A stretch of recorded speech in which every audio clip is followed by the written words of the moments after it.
அன்புள்ள கன்னி ராசி அன்பர்களே வணக்கம். இந்த வார ராசி பலன். கன்னி ராசியினருக்கு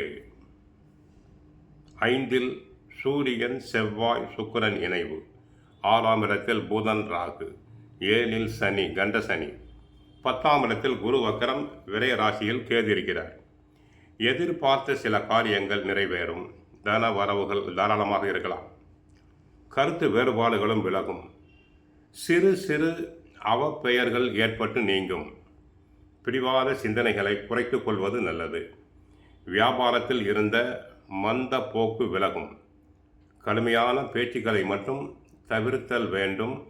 யாரிடமும் சாந்தமாக சாத்வீகமாக பேசுதல் வேண்டும். அக்கம் பக்கம் இருப்பவர்களால் அலைச்சல்கள் உண்டாகலாம். கலைத்துறையில் இருந்த குழப்பங்கள் விலகி நிம்மதி ஏற்படும். அரசியல்வாதிகள் நிதானமாக செயல்பட்டால் நன்மதிப்பை பெறுவர். மாணவர்கள் நன்றாக படிப்பர். போட்டித் தேர்வுகளில் கலந்து கொண்டு தாங்கள் வெற்றி பெறலாம். 6ஆம் இடத்தில் அசுப கிரகங்கள் அமைவது எதிர்பாராத நற்பலன்களை தரும். வெற்றி வாய்ப்புகளை தங்களுக்கு உருவாக்கும். அந்த அமைப்பில் 6ல் உள்ள ராகு உங்கள் எண்ணங்களை நிறைவேற்றி கொடுப்பார். தாங்கள் மனதில் என்ன நினைத்தீர்களோ அதனை செயல்படுத்தக்கூடிய ஆற்றலை, தைரியத்தை ராகு பகவான் தங்களுக்கு கொடுப்பார்.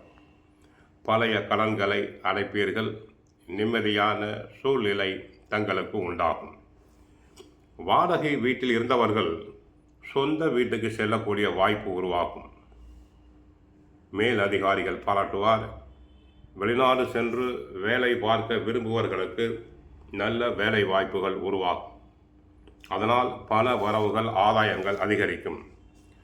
3ல் செவ்வாய் உச்சம் பெற்று இருப்பதால் சகோதரர்களாலும் பிள்ளைகளாலும் பிரச்சனைகள் வரலாம். பங்காளிகளுக்குள் வீண் பிரச்சனைகள் வரலாம். சிலருக்கு உத்தியோக மாற்றம் இருக்கும். ஆரோக்கிய குறைவு உண்டாகும். பயணங்களில் அதிக கவனம் தேவை. வண்டி வாகனத்தில் செல்லும் போது கவனமாக இருங்கள். குரு 10ல் இருப்பதால் பண வரவுகள் இருந்தால் கூட எதிர்பாராத வகையில் செலவுகள் வந்து கொண்டே இருக்கும். எதையும் திட்டமிட்டு செலவு செய்வதில் இயலாது. பிள்ளைகளாலும் செலவுகள் வந்து கொண்டே இருக்கும். பிள்ளைகளை நன்றாக கண்காணிக்க வேண்டும். சகோதரர்களால் பிரச்சனை, வீண் வம்பு வழக்கு உண்டாகும்.